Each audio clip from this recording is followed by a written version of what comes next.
Hello viewers, आज मैं आप लोगों को बताऊंगी 36 इंचेस प्रिंसेस कट ब्लाउज़।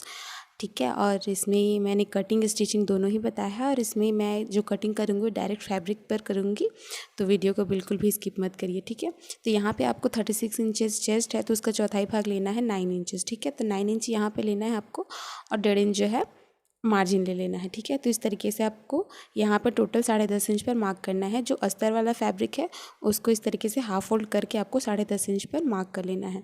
ठीक है, इस तरीके से आपको स्ट्रेट लाइन ड्रॉ कर लेनी है। ठीक है, और आपको क्या करना है, हाफ फोल्ड करने इस तरीके से करने के बाद यहाँ पे लेंथ का मार्किंग करना है। तो 14 इंच जो है ब्लाउज का लेंथ तैयार होगा, तो यहाँ पे 15 इंच पर मैं यहाँ पर एक मार्क करूँगी। ठीक है, तो यहाँ पे 15 इंच पर आपको स्क्वायर शेप में मार्क कर लेना है। ठीक है, तो इस तरीके से आपको मार्क कर लेना है। अब आपको क्या करना है यहाँ पर कि अब हम यहाँ पर शोल्डर लेंगे, तो शोल्डर का मार्किंग यहाँ पर हम करेंगे 5.5 इंच। ठीक है, क्योंकि ये डीप नेक बनने वाला है। ठीक है, और जो है आर्म होल जो है 5.7 इंचेस पर हम यहाँ पर मार्क करेंगे, और यहाँ से 5.5 इंच पर मार्क करके मार्किंग कर लेंगे। ठीक है, तो 5.5 इंच जो होगा वो शोल्डर हो जाएगा, और 5.7 इंचेस जो होगा वो आर्म होल हो जाएगा। ठीक है, और जो है आर्म होल का राउंड यहाँ पर हम 1.5 इंच पर लगा लेंगे, और इस तरीके से 1.5 इंच का आपको राउंड शेप लगा लेना है। ठीक है, अब आपको क्या करना है, नेक का गोलाई जो है उसका जो ब्रॉडनेस है 2.5 इंच पर लेना है आपको, और उसका जो डीपनेस है यहाँ पर मैं 10.5 इंच ले रही हूँ। ठीक है, तो यहाँ पे आपको 10.5 इंच पर मार्क कर लेना है। ठीक है, और नीचे से मैं यहाँ पर 3 इंचेस पर मार्क करूँगी इस तरीके से, और 3 इंचेस मार्क करने के बाद आपको इसे स्क्वायर शेप बना लेना है। ठीक है, आप यहीं पर से किसी भी टाइप का डिज़ाइन बना सकते हैं, मैं यहाँ पर राउंड शेप ही बता रही हूँ। ठीक है, तो यहाँ पे आपको इस तरीके से राउंड शेप का मार्किंग कर लेना है। अब आपको एज इट इज़ इसे कट कर लेना है। ठीक है, जहाँ जहाँ पर हमने मार्किंग किया है वहाँ तक आपको इसे कट कर लेना है। ठीक है, इस तरीके से। अब जो गले में जो कपड़ा निकला है उसे वेस्ट ना करें, इसे आप काज पट्टी वगैरह होता है उसके लिए आपको इसे यूज़ कर सकते हैं इस तरीके से। ठीक है, अब आपको क्या करना है कि जो आगे का पार्ट के लिए आपको इस तरीके से जो है बैक पार्ट को रखना है। सबसे पहले तो आपको फ्रंट साइड में 1/2 इंच का मार्किंग करना है फ्रंट हुक के लिए, तो इस तरीके से साइड पार्ट में आपको 1/2 इंच एक्स्ट्रा मार्किंग कर लेनी है। ठीक है, इस तरीके से, और 1/2 इंच मार्किंग करने के बाद आपको उसके ऊपर जो है बैक पार्ट को इस तरीके से प्लेस कर लेना है। जहाँ पर हमने मार्किंग किया है वहीं पर तक आपको रखना है। ठीक है, और इस तरीके से मार्किंग करके मार्किंग कर लेना है आपको बैक पार्ट को रख करके। ठीक है, तो एज इट इज़ यहाँ पे आपको मार्क कर लेना है यहाँ पे। ठीक है, इस तरीके से देखिए हमने यहाँ पे बैक पार्ट का पूरा मार्किंग कर लिया है। ठीक है, और आर्म होल का भी मार्किंग कर लिया हमने, और फ्रंट आर्म होल के लिए 1 इंच का राउंड शेप लगा लेंगे हम। ठीक है, इस तरीके से आपको फ्रंट आर्म होल के लिए 1 इंच का राउंड शेप लगा लेना है। ठीक है, अब आपको क्या करना है, जो उसका लेंथ है यहाँ पर 1 इंच हम यहाँ पर एक्स्ट्रा लेंगे। ठीक है, वो 15 इंच था तो यहाँ पर ये टोटल हो जाएगा 16 इंच। ठीक है, तो बैक पार्ट से एक इंच एक्स्ट्रा लेंगे हम फ्रंट पार्ट में। ठीक है, अब यहाँ पर आपको इसे कट कर लेना है। ठीक है, इस तरीके से देखिए। अब आपको क्या करना है, अब हम यहाँ पर नेक का डीपनेस लेंगे 6.5 इंच पर। ठीक है, इस तरीके 6.5 इंच पर नेक का डीपनेस लेंगे, और उसका जो चौड़ाई यहाँ पर लूँगी मैं 2.5 इंच ही। ठीक है, तो इस तरीके से आपको मार्क कर लेना है। और एक बात और, जो मार्किंग करेंगे हम सिर्फ जहाँ पर फ्रंट हुक में मार्क हुआ है, जहाँ पर हमने मार्क किया वहीं से करेंगे। ठीक है, और यहाँ पर 1 इंच का राउंड शेप लगा लेंगे फ्रंट नेक के लिए। ठीक है, तो इस तरीके से आपको मार्किंग कर लेनी है। और आप देखिए यहाँ पर हम लेंगे बस्ट पॉइंट। ठीक है, तो शोल्डर से बस्ट पॉइंट यहाँ पर होगा 10.5 इंच। ठीक है, और फ्रंट साइड से हम यहाँ पर देखिए 10वां हिस्सा होगा चेस्ट का 3.6 इंचेस, तो 1/2 इंच इसमें प्लस करेंगे, तो टोटल यहाँ पर आपको 4.1 इंचेस पर इस तरीके से मार्क कर लेना है। ठीक है, इस तरीके से, और नीचे से भी आपको 4.1 इंच पर मार्क कर लेना है, मतलब चेस्ट का 10वां हिस्सा लेना है और 1/2 इंच प्लस करना है इसमें। ठीक है, तो इसी तरीके से मैंने इसका चौड़ाई का मार्किंग किया है। ठीक है, अब आपको क्या करना है, जो पॉइंट लगा हुआ है वहाँ से आपको इस तरीके से कर्व शेप देना है। ठीक है, तो यहाँ पे देखिए मैं इसे कर्व शेप दे रही हूँ इस तरीके से। ठीक है, और जो है आर्म होल में आपको दोनों साइड 0.11 इंचेस का 0.1 इंचेस का इस तरीके से एक्स्ट्रा लेना है। ठीक है, देखिए यहाँ पर, और इस तरीके से मार्क कर लेना है, इससे आर्म होल में फुलान वगैरह नहीं आएगी। ठीक है, इसके लिए हम मार्क करते हैं। ठीक है। अब आपको क्या करना है, 2 इंच का हम यहाँ पर टक्स बनाएंगे। ठीक है, तो यहाँ पे इस तरीके से 2 इंच पर मार्क करेंगे हम। ठीक है, अब यहाँ पर जो है आपको इस तरीके से जो पॉइंट लगा हुआ है वहाँ से आपको इस तरीके से कर्व शेप दे देना है। ठीक है, इस तरीके से आपको इसे कर्व शेप दे देना है। ठीक है, यहाँ पे 2 इंच का गैप देना है। ठीक है, अब आपको चेस्ट का मार्किंग करना है। तो चेस्ट का चौथाई भाग होगा यहाँ पर 9 इंचेस। ठीक है, और यहाँ पर जो है 1.25 इंचेस या आप यहाँ 1 इंचेस के आसपास ले सकते हैं एक्स्ट्रा, और 1.5 इंचेस जो है मार्किंग कर लेंगे। ठीक है, तो वहाँ पर जो है 1 इंच हम एक्स्ट्रा इसलिए लेते हैं क्योंकि वहाँ पर टक्स बनने वाला है इसलिए। और यहाँ पर जो है कमर का मार्किंग करेंगे हम। तो कमर का चौथाई भाग होगा 8 इंचेस, 32 का चौथाई भाग 8 इंचेस होगा, और यहाँ पर 2 इंच टक्स के लिए लेंगे हम। ठीक है, अब आपको देखिए यहाँ पर जो है उस साइड के लिए हमने 1/2 इंच का मार्किंग किया था, बट कर्व साइड जो बना है उसके लिए भी 1/2 इंच एक्स्ट्रा चाहिए होगा। ठीक है, इसलिए हम यहाँ पर जो है 1/2 इंच एक्स्ट्रा और लेंगे। ठीक है, तो इस तरीके से मार्क करना है आपको, और यहाँ पर 1.5 इंच का मार्जिन ले लेना है इस तरीके से। ठीक है, तब आपको क्या करना है, ये मार्जिन टू मार्जिन लाइन वाला इन दोनों को मिला लेना है। ठीक है, इस तरीके से। अब आपको क्या करना है कि जो हमने मार्क किया है जहाँ पर इस तरीके से मार्जिन वाला लाइन जो हमने मार्क किया है उसको आपको इस तरीके से स्ट्रेट कर लेना है, और जहाँ पर मार्क किया है, ठीक है, और जहाँ पर मार्क किया है वहाँ से आपको टक्स के साइड तक आपको इस तरीके से ट्रायंगल में मार्क कर लेना है। ठीक है, हम नीचे साइड एक्स्ट्रा फैब्रिक इसलिए लेते हैं क्योंकि जब आपका टक्स बनता है तो फैब्रिक जो है ऊपर चढ़ने लगता है। ठीक है, तो इसलिए हम टक्स के लिए 1 इंच एक्स्ट्रा लेते हैं। ठीक है, तो इस तरीके से हमने मार्क कर लिया है। अब हम इसे कट कर लेंगे इस तरीके से।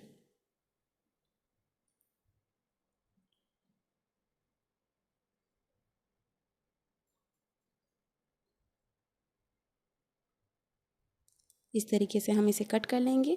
देखिए फ्रंट साइड में दोनों पार्ट्स अलग कर लिया है हमने हुक काज पट्टी के लिए। ठीक है, अब आपको क्या करना है, अब हम इसमें का स्लीव्स की कटिंग करेंगे। ठीक है, तो फैब्रिक को आपको इस तरीके से 4 फोल्ड कर लेना है। ठीक है, इस तरीके से आपको 4 फोल्ड कर लेना है, और जो है यहाँ पर फोल्डेड साइड में आपको स्लीव्स की मोहरी की मार्किंग करनी है। तो यहाँ पर मार्किंग करनी है आपको 6 इंच पर। ठीक है, 1.5 इंच मार्जिन लेना है आपको। ठीक है, इस तरीके से। और इसमें का जो स्लीव्स का लेंथ है वो 4 इंच है, तो हम यहाँ पर 5 इंच पर मार्क करेंगे। नीचे साइड भी आपको 5 इंच पर मार्क करना है। ठीक है, अभी इस दोनों लाइन को मिला लेना है। अब इसका राउंड शेप आपको 3 इंचेस पर लगाना है। ठीक है, और यहाँ से आपको मार्क कर लेना है 1/2 इंच एक्स्ट्रा करके। ठीक है, तो इस तरीके से आपको कर्व शेप दे देना है और 1.5 इंच का मार्जिन ले लेना है। ठीक है, इस तरीके से आपको इसमें कट कर लेना है। ठीक है, अब आपको क्या करना है, यहाँ पर फ्रंट आर्म होल के लिए जो हम मार्किंग करते हैं 1.25 इंच का, वो मार्किंग करना है। सिर्फ एक साइड में आपको मार्क करना है फ्रंट आर्म होल के लिए। तो इस तरीके से आपको फ्रंट आर्म होल मार्क करके पत्ती का शेप लगाकर इसे कट कर लेना है और दोनों पार्ट्स को अलग कर लेना है। ठीक है, इस तरीके से। देखिए तीनों पार्ट्स, सभी पार्ट्स कट हो चुके हैं। अब मैं इसे आपको सीधे स्टिच करके दिखाती हूँ कि इसका स्टिचिंग कैसे होगा। ठीक है, तब आपको क्या करना है कि बैक पार्ट को मेन फैब्रिक को कट कर लेना है, अस्तर और मेन फैब्रिक को। ठीक है, अब उसके बीच में आपको क्या करना है, लेना है रस्सी पाइपिंग। ठीक है, अब नॉर्मल भी स्टिच कर सकते हैं बट इससे बहुत ही फिनिशिंग और बहुत ही क्यूट लगता है, तो इसलिए हम बैक साइड में उसके बीच में पाइपिंग को रखेंगे, रस्सी पाइपिंग को, और उसके बीच में स्टिचिंग करेंगे। ठीक है, तो इस तरीके से आपको इसके बीच में स्टिचिंग करना है। ठीक है,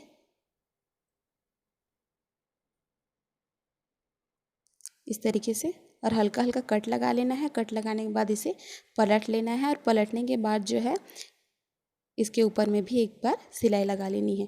देखिए कितने फिनिशिंग के साथ जो है बैक पार्ट रेडी हो गया, और नीचे भी इसमें कोई फैब्रिक नहीं दिखेगा, और फिनिशिंग के साथ जो है बैक साइड में इस पाइपिंग लग कर रेडी हो जाएगा। ठीक है, अब आपको क्या करना है कि इस तरीके से पाइपिंग लगाने के बाद दोनों पार्ट्स को इस तरीके से जॉइंट कर लेना है। ठीक है, ताकि जो है फैब्रिक में कहीं पर फुलान वगैरह ना आए, है ना। छोटा बड़ा ना हो, इसके लिए हम स्टिच कर लेंगे। और क्या करना है आपको, इस तरीके से हाफ फोल्ड कर लेना है। ठीक है, इस तरीके से हाफ फोल्ड करना है। 1.5 इंच का आपको मार्जिन लेना है और यहाँ पर सेंटर पे मार्क करना है। ठीक है, तो यहाँ पे 4.5 इंच पर सेंटर में मार्क कर लेना है आपको इस तरीके से। 4 इंच का टक्स बनाना है आपको इस तरीके से। ठीक है, और जहाँ पे पॉइंट लगा हुआ है वहाँ से इस तरीके से नोक रख लेना है कैंची का और इस तरीके से देखिए मार्किंग कर लेनी है आपको और बैक डॉट बना लेना है। इस तरीके से डॉट बनाएंगे तो बहुत ही फिनिशिंग के साथ बनेगा और परफेक्ट लाइन में ये जो है बैक डॉट बनकर रेडी हो जाता है। ठीक है, तो इस तरीके से इस टेक्निक से आप ज़रूर ट्राई करें। दोनों जो टक्स बनेगा वो भी एकदम फिनिशिंग के साथ एक लाइन में बनेगा। ठीक है, तो इस तरीके से आपको दोनों टक्स जो है बना करके रेडी कर लेना है। ठीक है, इस तरीके से देखिए बैक पार्ट रेडी हो चुका है। अब हम फ्रंट पार्ट रेडी करेंगे। तो यहाँ पर क्या करना है, सबसे पहले जो है जो अस्तर वाला फैब्रिक है, ठीक है, यहाँ पे मेन फैब्रिक को हटा देना है और सिर्फ अस्तर वाले फैब्रिक को सबसे पहले अटैच करना है। तो ठीक है, तो आपको क्या करना है कि जो दोनों पार्ट्स को इस तरीके से रखना है और इसे अटैच कर लेना है। ठीक है, इस तरीके से देखिए अस्तर वाले फैब्रिक को ही अभी अटैच करना है दोनों पार्ट्स का। ठीक है, इस तरीके से देखिए हमने एक पार्ट अटैच कर लिया है, इसी तरीके से दूसरे पार्ट्स को भी अटैच कर लेंगे। ठीक है,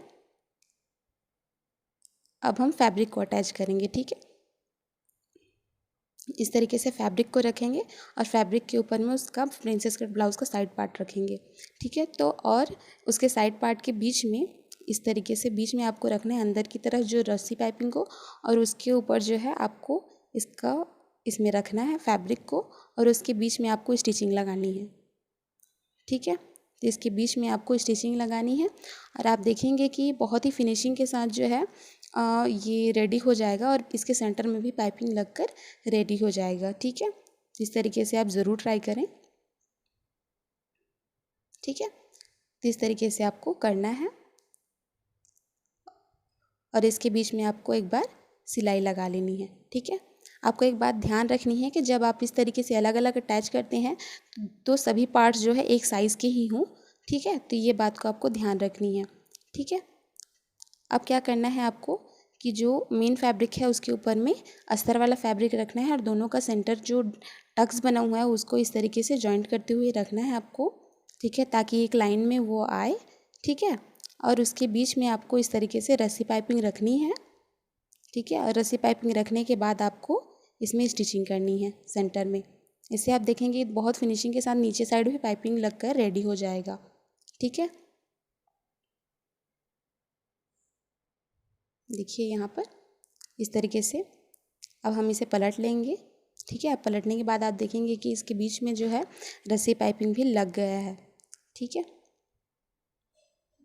इस तरीके से हम अटैच कर लेंगे पाइपिंग को भी और यहाँ पर भी देखिए नीचे साइड भी कोई सिलाई वगैरह नहीं दिखेगी।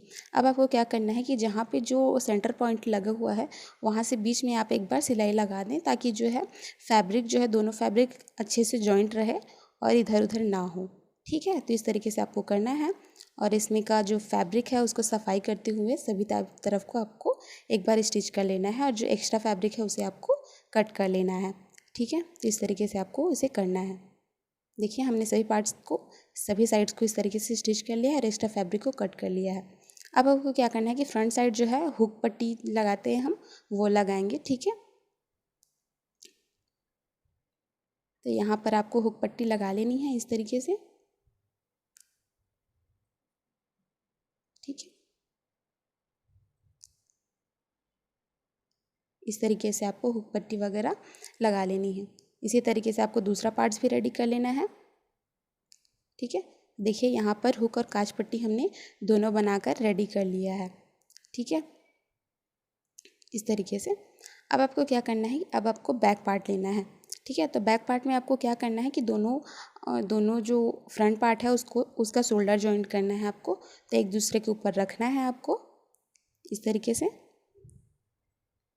और इस तरीके से प्लेस करके आपको दोनों का शोल्डर जॉइंट कर लेना है। ठीक है, इस तरीके से देखिए दोनों का शोल्डर जॉइंट हो चुका है। अब आपको क्या करना है कि अब आपको पाइपिंग करनी है। तो यहाँ पर मैंने रस्सी पाइपिंग ली है यहाँ पे। ठीक है, तो यहाँ पे जो है काज पट्टी साइड आपको 1/2 इंच एक्स्ट्रा इस तरीके से रखना है। ठीक है, और आपको सीधे पाइपिंग लगानी है। ठीक है, इस तरीके से आपको सीधे स्टिच करना है, इस तरीके से। और आपको एक बात ध्यान रखनी है कि जब आप इस तरह गोल गला बनाते हैं, डीप नेक बनाते हैं, तो हल्का हल्का खींचें, ज़्यादा नहीं, नहीं तो पीछे का पार्ट्स चढ़ने लगेगा। हल्का हल्का आपको खींचना है। इससे क्या होगा कि गले में जो है अच्छी पकड़ बनी रहेगी, आपका कंधा नहीं गिरेगा। ठीक है, तो इस तरीके से आपको इसे इस तरीके से पाइपिंग करनी है। ठीक है, और जो राउंड शेप लगा हुआ है, राउंड राउंड जो जगह है, ठीक है, जैसे कि नेक एरिया हो गया, वहाँ पर आपको हल्का हल्का कट लगाना है यहाँ पर। ठीक है, इससे जो है पाइपिंग करने के बाद जो है पाइपिंग उठेगा नहीं। ठीक है, तो इसलिए आपको इस तरीके से करना है और इसे फोल्ड करके आपको पाइपिंग को लगा लेना है, इसे स्टिच करना है। ठीक है, तो अंदर की तरफ आपको फोल्ड करके इसे स्टिच करना है। ठीक है, तो यहाँ पर 1 फोल्ड और 2nd फोल्ड करके इस तरीके से आपको 1 फोल्ड करके आपको इसे स्टिच करना है सीधे। ठीक है, इस तरीके से देखिए कितने फिनिशिंग के साथ जो है पाइपिंग बनकर रेडी हो रहा है यहाँ पे। ठीक है, इस तरीके से देखिए और कितने फिनिशिंग के साथ बन रहा है। आप घर में ज़रूर ट्राई करें इस पाइपिंग को कैसे लगाते हैं उसको, और देखिएगा कि आप नॉर्मल पाइपिंग लगाना भूल जाएंगे, रस्सी पाइपिंग लगाना ज़्यादा प्रेफर करेंगे। देखिए कितने फिनिशिंग के साथ नेक एरिया रेडी हो चुका है। अब हम यहाँ पर आर्म होल जो है, जो स्लीव्स है, उसको भी अटैच कर लिया है हमने। अब मैं यहाँ पर फिटिंग बता रही हूँ सीधे। ठीक है, तो यहाँ पे आपको इस तरीके से रखना है दोनों पार्ट्स को और सीधे आपको सिलाई करना है साइड पार्ट को। ठीक है, इस तरीके सीधी सिलाई करनी है आपको, अपर साइड से अंदर की तरफ नहीं सिलाई करनी है। सबसे पहले आपको ऊपर साइड से ही आपको सिलाई करनी है। ठीक है, तो इस तरीके से साइड पार्ट को आपको इस तरीके से ऊपर में सिलाई कर लेनी है। अब आपको क्या करना है, पलटना है। ठीक है, अब पलटने के बाद आपको साइड पार्ट जो है इस तरीके से जॉइन करना है। ठीक है, तो पलट लेना है और उसके बाद देखिए कितने फिनिशिंग के साथ अंदर में कोई फैब्रिक नहीं दिख रहा है। ठीक है, तो इसी तरीके से दोनों पार्ट्स को जॉइन कर लेना है। अब हम जो है कमर का मार्किंग करेंगे यहाँ पर। तो कमर है 8 इंचेस। ठीक है, और यहाँ पर चेस्ट का मार्किंग करेंगे, तो यहाँ पर 9 इंचेस जो है चेस्ट का मार्किंग हो गया। ठीक है, और स्लीव्स यहाँ पर है 6 इंचेस। तो यहाँ पर मार्किंग कर लेना है आपको और इस तरीके से एक सीधी लाइन ड्रॉ कर लेनी है। ठीक है, तो इस तरीके से साइड फिटिंग आपको कर लेनी है। ठीक है, और हमेशा ध्यान रखें कि साइड फिटिंग तभी अच्छी आएगी जब सीधी सिलाई आती है। ठीक है, तो यहाँ पे देखिए ब्लाउज़ हमारा रेडी हो चुका है और कितने फिनिशिंग के साथ, इसमें कोई भी फैब्रिक नहीं दिख रहे हैं अंदर साइड भी। ठीक है, तो यहाँ पर इस तरीके से आपको सिलाई करनी है। ठीक है, और देखिए पाइपिंग भी कितने अच्छे तरीके से रेडी हो चुका है। अगर आपको मेरा वीडियो अच्छा लगता हो तो प्लीज़ मेरे चैनल को लाइक शेयर सब्सक्राइब करना ना भूलें, और जब सब्सक्राइब करते हैं तो बेल आइकन दबाना बिल्कुल ना भूलें for future notification. Thank you so much for watching this video.